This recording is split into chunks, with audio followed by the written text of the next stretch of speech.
Hey kids, today we are going to be taking a look at the entry of the United States into World War II. Now, war's been going on for almost 3 years at this point, over two at least. Germany invaded Poland in 1939.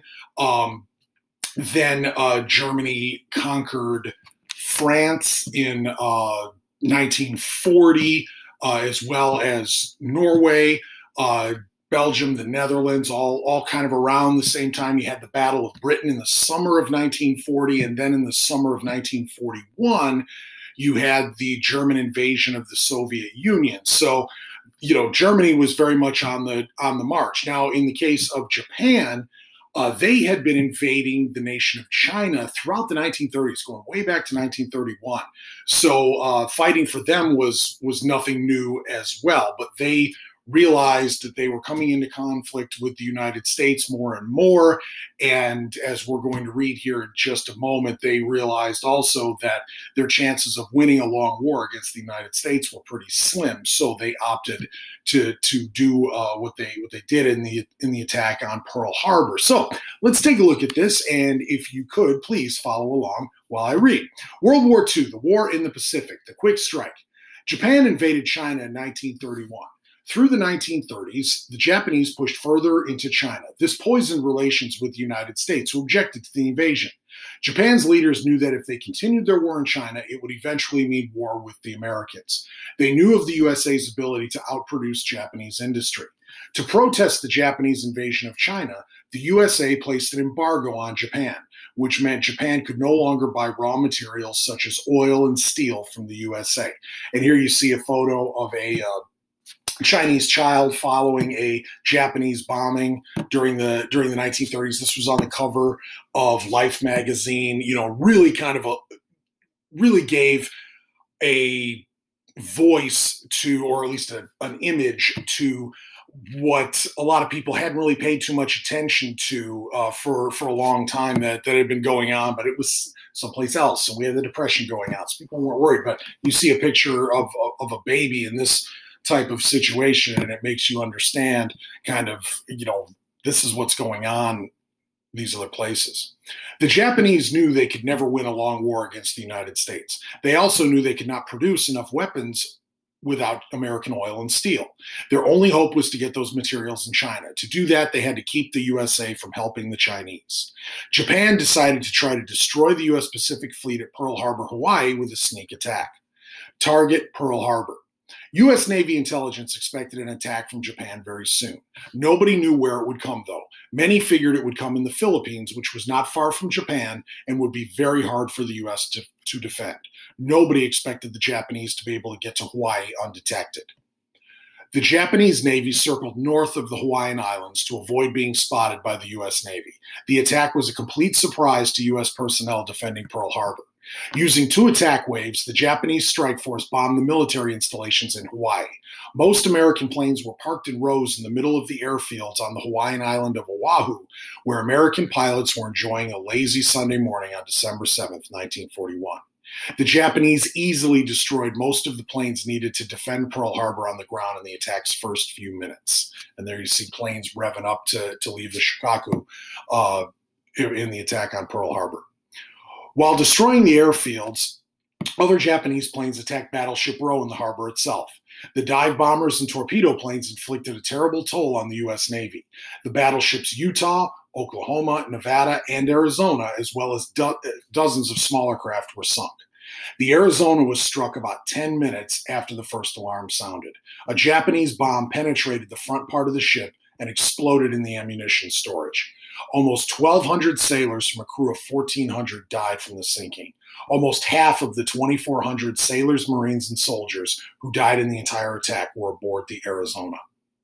Pearl Harbor was a disaster for the U.S. Navy, but it could have been even worse. The 7 American aircraft carriers were not at Pearl at the time of the attack. If they had been there, the Navy's newest, biggest, and most expensive ships likely would have met the same fate as so many others. Also, the Japanese failed to bomb the fuel storage building at Pearl Harbor. Their attack planners missed it because they selected targets based on the original blueprints of the harbor. Originally, that building was supposed to be a dance hall. The Japanese saw little reason to bomb a dance hall, so they left the building alone. If the fuel had been destroyed, the rest of the fleet, even if undamaged, might not have put to sea at all for at least a year. Japan may have had time to complete its conquest of China and win the Pacific War. Pearl Harbor was only the first and most shocking of a series of early defeats for the U.S. against the Japanese. The first half of 1942 was a steady story of retreat and heartbreak for Americans. Falling back in the Pacific.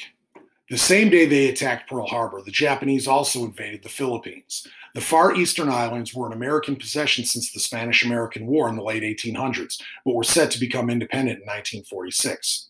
The Japanese Army, veterans of the Long War in China in the 1930s, attacked American forces and immediately pushed them back.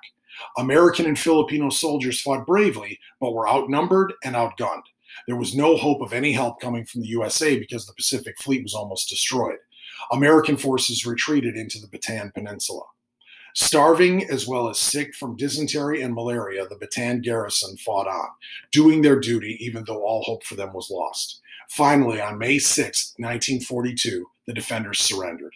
It was the largest U.S. force surrendered in battle up to that time. Unfortunately, their ordeal was just beginning. The Japanese had no idea they would be taking 12,000 prisoners and were not prepared to handle them. They also were taught to regard prisoners as cowards not worthy of life. They began herding the Bataan defenders 65 miles through heavy jungle to Camp O'Donnell, a Japanese prison camp. If a prisoner collapsed from hunger or exhaustion, he was shot or bayoneted immediately. Between 8,000 and 10,000 Americans and Filipinos died on what became known as the Bataan Death March. Mr. President, what about the Japanese?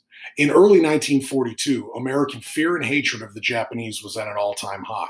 Unfortunately, this hatred became focused on the Japanese-American population located mostly on the West Coast. The U.S. military declared the American West Coast an exclusion zone from which any or all persons can be excluded. This could have meant anyone, but in reality meant those who were Japanese-American. These Americans of Japanese descent, known as Nisei, were required to leave their homes and move to internment camps in the western states where they spent most of the war.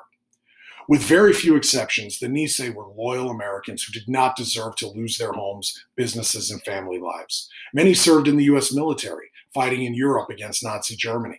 The 442nd Regimental Combat Team won more medals than any other unit of its size in World War II. The 442nd was exclusively Japanese-American and was recruited mostly in the internment camps. And there you see a photo of a Japanese-American-owned business that he was sent off to an internment camp, and he had to sell his business for whatever he could get for it. But he put that message out before he left, just to remind everybody what it was that they were doing. Late in 1944, the Supreme Court of the United States finally recognized that internment was based on prejudice against Japanese Americans and not due to any security threat they represented. Most Nisei returned home to uncertain lives, having lost virtually all of their possessions. Not until 1988 did the United States government apologize to the Nisei for their unfair treatment during the war. Turning the tide.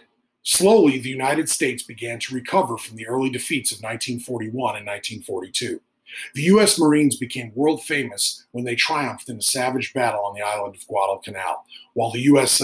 Army invaded New Guinea. These battles, along with the U.S. Navy's victory at the Battle of the Coral Sea, ended the Japanese threat to Australia. There you see a U.S. Marine on Guadalcanal. In the summer of 1942, the Imperial Japanese Navy attacked the island of Midway, which was the westernmost U.S. possession in the Pacific. The Japanese wanted Midway because it could provide a base for U.S. planes to attack Japan. It could also potentially provide a base for Japanese planes to attack Hawaii again. In fierce fighting, the U.S. Navy destroyed 4 Japanese aircraft carriers. The Imperial Japanese Navy, while fighting hard for 3 more years and inflicting huge casualties, would never again defeat the United States in battle. And there standing, you see a photo of Private Robert Hild Sr., who may or may not be my grandfather, who fought in the 32nd Infantry Division. He's in training in Wisconsin there, wearing the World War I type gear that they had until they actually went overseas and they got the new stuff. He was deployed to New Guinea and fought fought in the American effort there in New Guinea, and the 32nd Infantry Division set a record that they probably do not want to still have 80 years later, and that is that they spent more consecutive days in combat than any unit in United States history. And my grandfather was one who hated to discuss his time in World War II. It just was not something he wanted to remember at all. And the fact that he sat in combat for half a year probably is a big reason for that. So hope you enjoyed that story early on, and then we will continue on talking about the United States in World War II. Okay.